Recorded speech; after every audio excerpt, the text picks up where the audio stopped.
सबै तरकारी बारीमा फलेको बेलामा नपाएको भनेको यही सिस्नो मात्रै होला कि है। अनि हाट बजारमा गएको ठ्याक्कै यो सिस्नो चाहिँ देखिहालेँ मैले।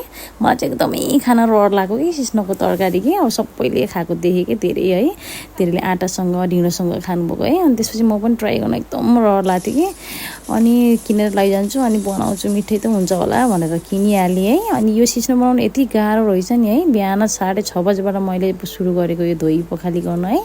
घरि हातमा पोलेछ, घरि के भएछ है। फेरि राम्रोसँग पखाल्नु पऱ्यो नि त सिस्नो, अब कहाँबाट टिपेर ल्याएको है।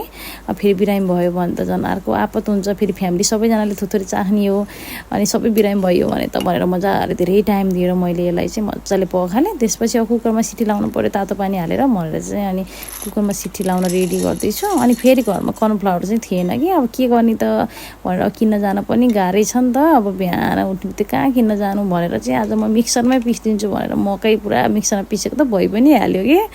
अनि म त फेरि यस्तो खत्रै हो नि मान्छे। यता चाहिँ त्यसको लागि मसलाहरू रेडी गर्दैछु मैले। तिमुर हाल्यो भने चाहिँ एकदम मिठो हुन्छ भन्नुभयो। अनि त्यही भएर मैले चाहिँ तिमुर हालेर बनाउँछु टक्क लाएर भनेर चाहिँ यहाँ तिमुर तरकारी सब रेडी गर्दैछु है। अनि यता चाहिँ रेडी पनि भइसक्यो। आज यो सिस्नो पाक्न यति टाइम लाग्यो नि मलाई, लगभग 9 बजे बल्ल रेडी हुँदै थियो कि मैले 35 सिटी लाएँ होला। गन्नी भने त अझै बढी नै भयो होला, तर 35 सिटीभन्दा कम चाहिँ मैले लगाएको छैन कि है।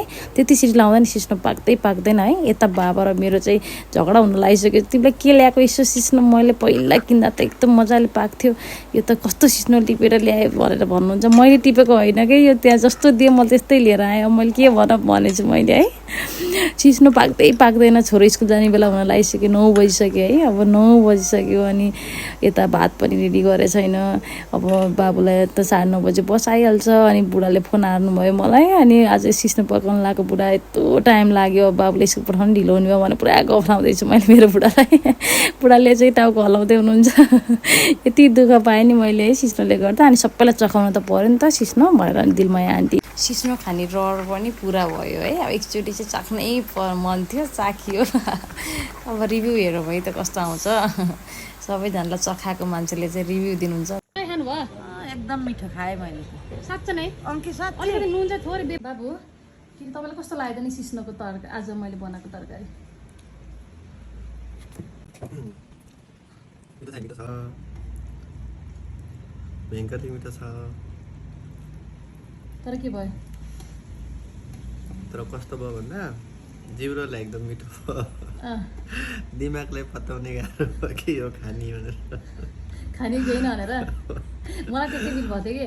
मलाई चाहिँ के भयो भने बनाउँदा बनाइहालेँ, आफैले बनाएको त जति सफा गरेर बनाएको कुरा नगर्नु। बिहान यति दुःख धोएर बनाएँ। अनि बनाएपछि एकछिन सोचेँ मिठो त मिठो भयो नि त, घा वास्ते हुँदो रहेछ होइन, घा वास्ते हुँदो रहेछ। अनि मिठो भयो तर कस्तो लाइ खाएको के। तपाईँलाई त्यस्तो भयो? मलाई त्यस्तै भयो। मलाई एकदम खाँदा मिठो छ, भित्र कस्तो भयो एकदम आन ढुक्क भएर खायो हुन्छ। दामी सफा गरेर बनाएको छु। कस्तो भयो त्यो तरकारी? एकदम मिठो भएको थियो। यसो गफ लाउनु हो मिठो भएको थियो कि।